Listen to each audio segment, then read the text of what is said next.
Bueno, compañeros, como última actividad de este curso, se nos pidió hacer una videograbación donde mencionáramos qué hemos aprendido y queriendo hacer este resumen pensé en que habría que iniciar con el diagnóstico organizacional, porque esta es la actividad vivencial que se da por personas que están dentro de la organización que buscan identificar las situaciones problemáticas o conflictivas para plantear soluciones, de modo que se llegue a un plan de acción que solucione este problema que vieron en un primer punto. Es decir, el diagnóstico organizacional es el primer paso para el proceso de cambio, que va a contribuir al desarrollo de la organización. Este cambio organizacional que se generaría por el proceso de cambio, básicamente es esta capacidad de adaptación de la empresa, que, que de por sí se tiene que adaptar con el tiempo, pero además hay otras situaciones que pueden causar que se busque la mejora. Es decir, el hecho de que haya un cambio de moda, por decir de una época a la otra, hizo que empresas dedicadas a la manufactura de ropa tuvieran que irse adaptando a ciertos estilos, nuevas telas, cortes, etcétera. Entonces hay cambios que son de alguna forma naturales y hay cambios que más bien son innovadores, más riesgosos y es para estar al margen de la competencia, pero eso lo veremos más adelante. Entonces, este desarrollo organizacional que genera el proceso de cambio es importante porque cómo se mueve el recurso humano y tal cual los recursos que posee la empresa es decisivo para el éxito o fracaso de cualquier organización. Entonces, el manejo que se dé de estos recursos es clave para el éxito empresarial y de la organización en general, porque primero comienzas por adecuar la estructura de la organización con esta conducción eficiente de grupos y desarrollando relaciones humanas que permitan prever conflictos y resolverlos rápidamente antes de que haya problemas. Como condiciones para el cambio organizacional, primero se debe pensar que el agente cambio se sugiere sea externo como un consultor, como lo hemos visto, porque así podría influenciar sobre la autoridad y dar pie al cambio. Porque si tú eres alguien que está dentro de la empresa, es muy difícil decirle a tu jefe, oye, veo esto que está fallando, esto debería ser distinto, porque uno teme que el trabajo que le van a decir, que eso igual y no debería mencionarse, mientras un consultor no tiene esa responsabilidad con la empresa o esa unión con la empresa, más allá del trabajo que está haciendo en el momento. Pero bueno, según lo que revisamos en el curso, hay tres razones principales por las cuales se da la necesidad del cambio.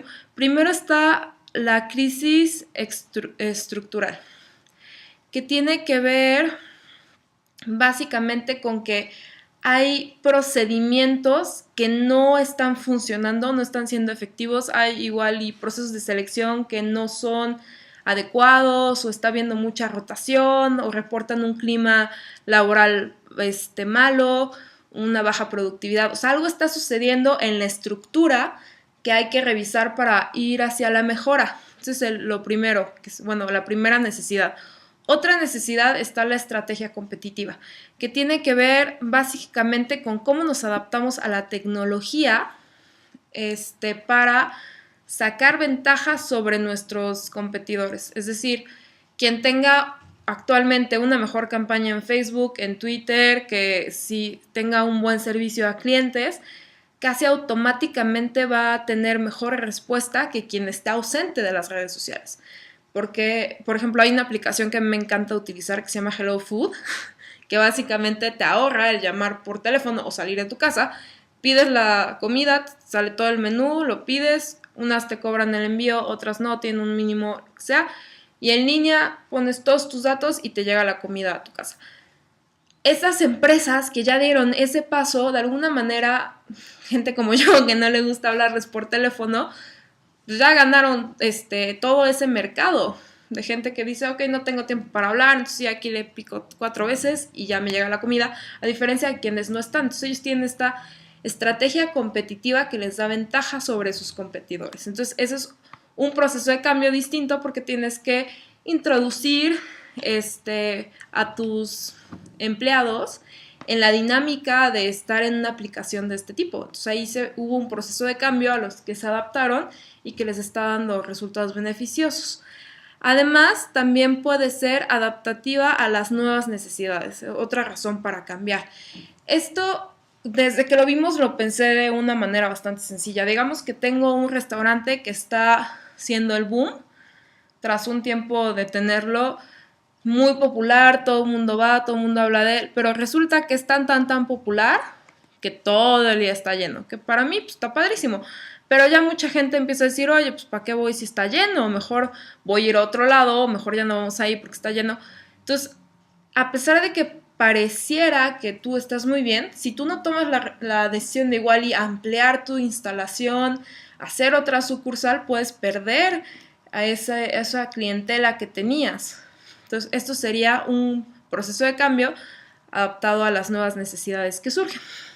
También revisamos en la materia las fases del proceso de cambio, desde varias perspectivas, pero bueno, una de las que me gustó es según la lectura del monstruo del cambio, y dice que está primero la preparación. Y esto es, de alguna forma, hemos visto que el proceso de cambio atrae, genera resistencias en el individuo, muchas emocionales por la incertidumbre que causa, y hay que trabajar sobre eso. Y me parece que este modelo toma mucho en cuenta la parte emocional del individuo, por eso me llama la atención. Entonces hay que ver en preparación que se le comunica. Es una de las estrategias principales de las que vamos a hacer uso para manejar las resistencias y el mismo proceso de cambio es la comunicación. Entre más comunicados se sientan los empleados, más cómodos se van a sentir con el cambio. Cuando vean el por qué se va a hacer ese cambio, qué ventajas va a traer, que igual y si hay un crecimiento en la empresa pueden tener un sueldo más alto, se les puede dar otra prestación, etcétera, van a estar más dispuestos a participar a que si simplemente es como vamos a cambiar esto y no sé qué, porque enseguida qué van a pensar, pues chance van a despedir gente, van a conseguir una máquina que haga mi trabajo, ya no va a ser necesario, etcétera. Van a traer gente nueva porque yo no sé nada de tecnología, entonces van a traer un chavito que sí le sepa las redes sociales. Pueden ir en mil y un direcciones, porque eso es lo que pasa con la mente humana cuando hay miedo, que te puedes expandir a cualquier lado. Entonces, con esta fase de preparación, la idea es comunicarles por qué se va a hacer esto que va a surgir, o sea, están anunciando el plan y la implementación junto con un poco los porqués para ver viendo cómo reaccionan y de ahí ir a la implantación, básicamente, donde las personas se sienten amenazadas, confundidas, apáticas y con una sensación de irrealidad. Y aquí es cuando los líderes se encargan de explicar ahora sí en grandes rasgos qué es lo que se va a hacer para persuadir, motivar y trabajar con la gente. O sea, ya vi cómo reaccionaste, ok, cuáles son tus dudas, realmente vamos a tratar de contestar todas las dudas que tengas en la manera que nos sea posible, porque pues hay cosas que hasta para uno son poco claras, ¿no? Uno puede tomar la iniciativa para hacer un cambio esperando que genere algo y al final que no lo genere. Entonces, siendo realistas, pero siendo abiertos a ver qué es lo que está pasando con la gente.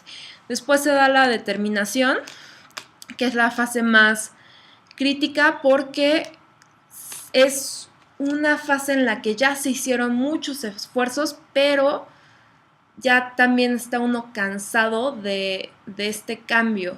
Entonces, digamos que se tienen que ver resultados para que sigan teniendo esfuerzos, hay que sentirlo real y que está siendo útil, porque digamos que te están diciendo ahora tienes que hacer un procedimiento totalmente distinto que toma media hora más, pues dices al principio, ok, sí, por la meta no sé qué primer punto, oye, pero me tengo que ir más tarde porque me toma más tiempo. Entonces van surgiendo nuevas emociones con este proceso ya de alguna forma implementado y el líder tiene que gestionar las expectativas, la energía y la experiencia de la gente, además de reconocer y abordar los problemas que se estén detectando. Digamos que, pues sí, le está tomando más tiempo y tú puedes decir, bueno, entonces puedes hacer 5 registros menos de los que hacías en lo que le vas agarrando la onda.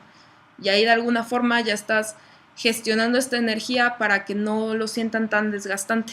Y la cuarta fase es la consecución, que tiene que ver con disfrutar del momento, reconocer que el trabajo realizado tiene recompensas y básicamente no hay que permitir que esta fase nos lleve al estancamiento, sino que más bien es con esta energía de cómo, qué padre que sí funcionó, ponerlos en actitud de que estos cambios son buenos y que hay que seguir generando cambios que sean innovadores y que les ayuda a mantenerse a flote en un mercado tan exigente. Ya con todo esto en mente, pues también revisamos que había digamos, pasos para ir involucrándonos en el proceso del cambio. Primero está la exposición del problema, donde redefinimos el problema, porque el cliente puede decir, no, es que mi problema es que se ausentan mucho y tal vez es un problema de motivación. Él lo está viendo como ausentismo, pero ya revisándolo en sus raíces es motivación, por ejemplo.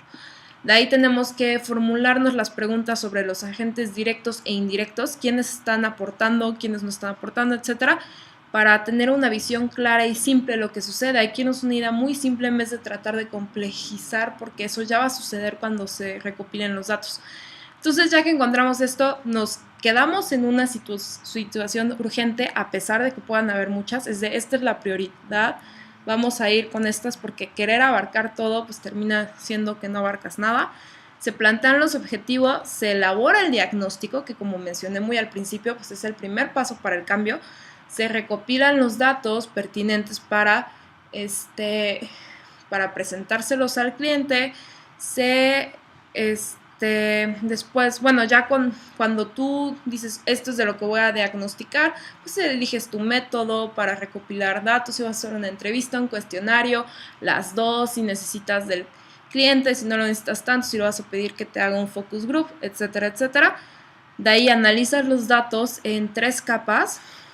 La primera es cuál es el problema técnico o comercial, por decirlo, qué otros individuos o grupos en la organización mantienen o provocan este problema y cuál es el papel en el problema de cada persona. Son 3 capas: superior, la media, la segunda capa y la capa inferior. Con esto haces una propuesta de plan de acción como la que entregamos como trabajo final, la pones en marcha después de que te la autorizan y la evaluaron las autoridades pertinentes, y por último la evalúas y le das un seguimiento. Es muy importante. ¿Por qué? Porque al principio igual y se dan cambios y ay, mira, así como les ayudó mi taller para sensibilizarse al cambio y para mejorar clima laboral. Qué padrísimo me quedó, qué bonito. Y en 4 o 5 meses estás viéndote en la misma problemática que el principio. Entonces ahí estás viendo que hay un problema que igual y en ese momento lo viste que se podía abordar de una manera, pero no es así, o surgió otra situación. En el modelo que escogimos nosotros en nuestro trabajo final de investigación-acción, el diagrama de flujo iba hacia eso. ¿Funcionó? Sí. No, ok, no funcionó, redefinimos el problema porque tal vez desde la perspectiva que lo estabas abordando no era la adecuada.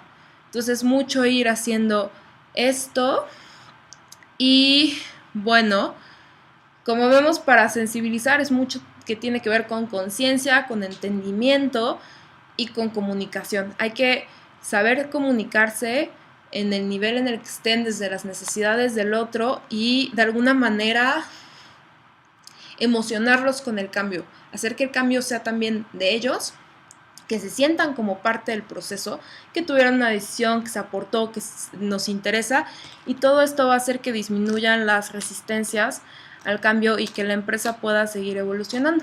Y pues eso sería todo por mi parte. Espero estén muy bien y topármelos en otros cursos, y de antemano muchísimas gracias por sus comentarios. Hasta luego.